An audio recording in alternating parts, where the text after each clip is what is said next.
بله، یو بل مسئله ته آیا اوس چې امریکا ماتې خوړلې په ټوله کې شکست یې خوړلی دی په نړیواله سطحه باندې، آیا امریکا لا هم د نړۍ زبرځواکه ده؟ ګوره رسما خو زبرځواکه ده، خو دننه نه ختمه ده، سلري نه. د اکمالاتي ځواک ختم شوی دی. هغه تولید د میزایلونو چې د جنگ لپاره پکار دی هغه فعلا نه لري. دا کومه کشتیم چې را رسیدلې ده د اکمالات شوي دي، دا اکمالات د نهایت د 10 ورځو لپاره دي. تعداد زیات دی، خو چون جنگ کې مصرف ډیر جګ دی، نو دا تیره بیړۍ چې غرقه شوې هغه ته 58 میلیارده ډالرو میزایلونه پکې وو. نو تخمین وکړئ چې دا بله کشتۍ راغلې همداسې 58 تر 60 میلیارده ډالرو به وي، او دوی د همده نه یارېدل که دا ووهي د دوی بیا ډېر زیات نور خرابېدل. نو دغه مقدار اسلحه د دوی د 10 ورځې خوراک دی. که 10 ورځې بعد بیا دوی څه کوي؟ دوی مجبور دي چې خبرو ته کینی، او ایران ډېر مطمئنه دی.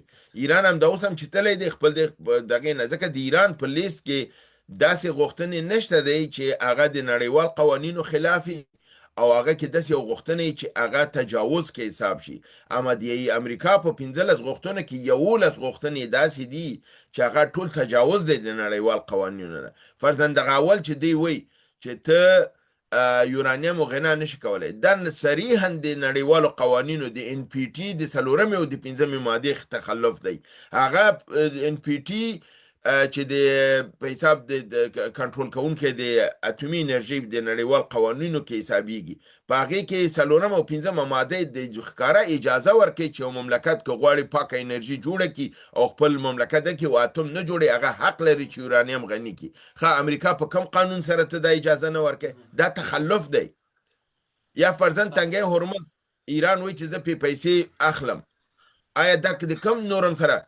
باسفورس کې ترکیه پیسې نه اخلي، په پاناما کې د پاناما مملکت پیسې نه اخلي، آیا په کانال سویس کې مصر پیسې نه اخلي، آیا د کانال د کاناډا کې کاناډا پیسې نه اخلي؟ ټول پیسې اخلي. نو امریکا ایران ولی پیسې وانه اخلي؟ بله، آقای فاطمی گفته میشه که هیئت آمریکایی صلاحیت که هیئت جمهوری اسلامی داشت، هیئت آمریکایی صلاحیت نداشت و گزارش ها حاکی از این است که جی ونس 8 بار با آقای ترامپ تماس گرفته بود در جریان مذاکرات که ما چی کنیم یا چی هم نکنیم. به نظر شما فرستادن آقای ونس به این مذاکرات یک تکتیکی بود از طرف ایالات متحده آمریکا، یک گام مثبتی بود، منفی بود؟ تحلیل شما در این مورد چی است؟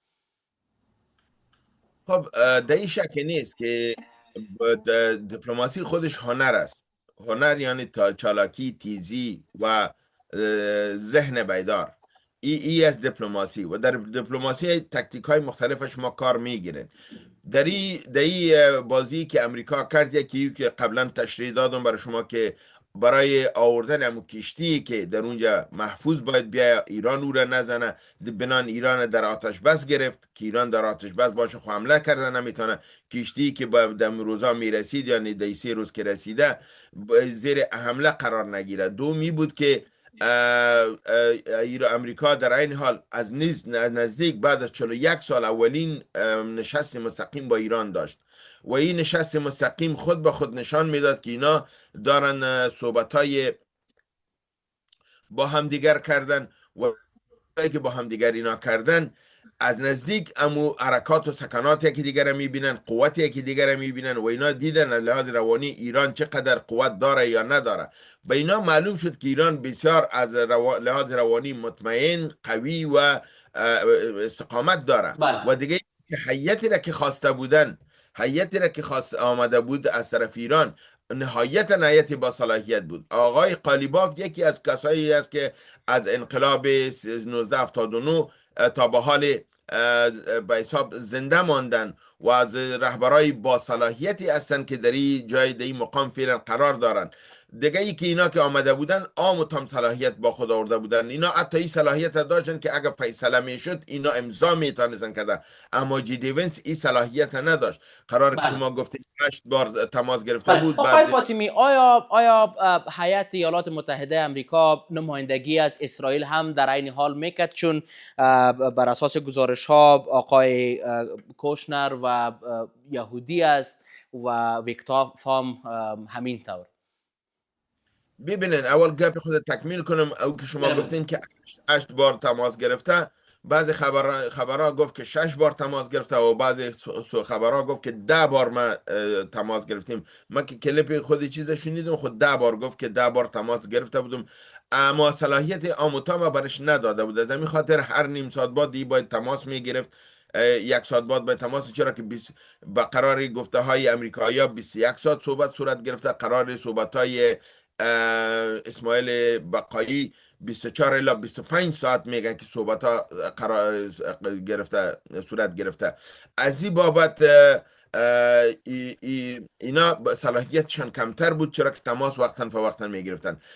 اینا نمایندگی از اسرائیل به این نمیتونستن کرده که شما دیدین که نتانیاهو در این قرار با اینا کاملا نبود.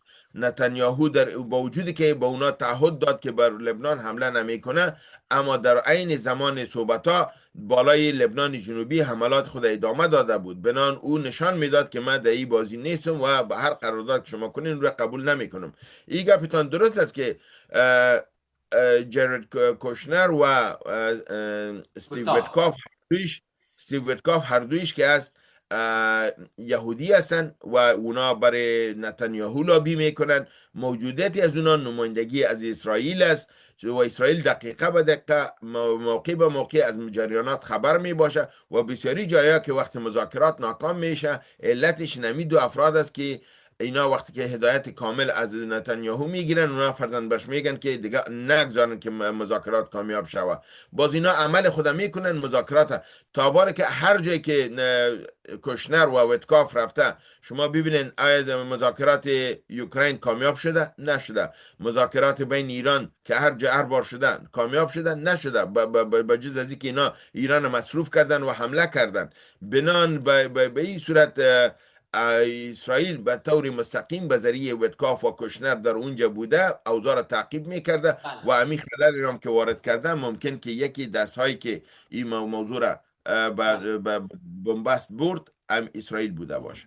بله فاطمی صاحب، اوس مهال اردوغان هم ګواښ کړی چې ښایي نوموړی دې پر اسرائیلو باندې برید وکړي. آیا د اردوغان کړنو ته په کتو، د نوموړي حکومت ته په کتو، تیر تاریخ ته په کتو، د حکومتدارۍ د ډول ته په کتو داسې ښکاري چې اردوغان دې وشي کولی پر اسرائیلو باندې پوځي برید ترسره کړي؟ ګورئ، که ترکیه ته په نظامی قوت د لحاظ نه وګورئ، ترکیه یو قوي مملکت دی، د ناتو غړی دی، د امریکا د هستوي مرکز د اتومي په دریمه نړۍ کې، په نړۍ کې چې د امریکا او کمزي کې اتوم قرار لري هغه ترکیه ده. لوی مرکز د اتوم د امریکا په ترکیه کې دی. د ترکیه اردو د نړۍ د لوی قوتونو ترکیه شمارل کیږي. بهترین اسلحه د نړۍ چې دی که هغه S-400 دی، هغه پیټرایت دی، که ټاک دی، هغه اوس هم ترکیه لري.